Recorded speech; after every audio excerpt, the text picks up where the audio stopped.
જૂના ગામ પીપળફળિયું ward number 1માં ગોડાઉનના પાછળ રહેતા નીરુબેન જયંતિલાલ શાહ મુશ્કેલીમાં પસાર થઈ રહ્યા છે. એમના પતિ વૃદ્ધ હોવાથી કોઈ કામ કરી શકતા નથી અને હાલમાં પડી જવાથી ગંભીર રીતે પથારીમાં છે. બીજી બાજુ એમનો દીકરો લકવાગ્રસ્ત છે. મોટી સમસ્યા એ છે કે એમના અવરજવર માટે ઘર પાસેનો રસ્તો લાંબા સમયથી ખુલ્લો હતો, પરંતુ હવે બંધ કરી દેવાયો છે. પરિણામે તાત્કાલિક જરૂર પડે ત્યારે ઘરેથી બહાર નીકળવું કે સારવાર માટે લઈ જવું મુશ્કેલ બન્યું છે. નીરુબેનની તંત્ર પાસે એક જ માંગ છે, અમને ઘર પાસેનો રસ્તો તાત્કાલિક આપવામાં આવે. પરિવારની પરિસ્થિતિ ખૂબ જ ખરાબ હોવાથી તંત્ર તાત્કાલિક મદદ કરે તેવી અપીલ કરવામાં આવી છે.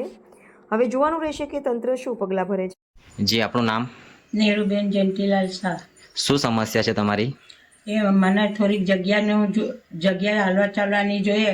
મારો ઘરનો માણસ બીમાર છે, મારા છોકરાને લકવો થયેલો છે, હું પણ પોતે બીમાર છું, તો મને આવવા જવા માટે જગ્યા જોઈએ અને મને એમ્બ્યુલન્સને એ લઈ જવા લાવવામાં ડોહાને ને અમને તકલીફ પડતી છે.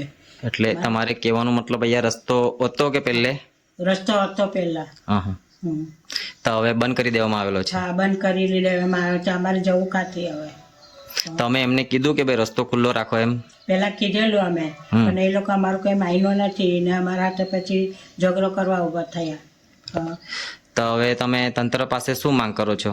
મને રસ્તાની માંગ જોઈએ, થોડોક અમને રસ્તો જોઈએ, બીજું કઈ નહીં. બરાબર. એટલે તમારા એ રસ્તા આવવા માટે 108 ને એવી ગાડી આવી શકતી નથી, એવો રસ્તો બંધ કરી દેવામાં આવેલો છે, બરાબર?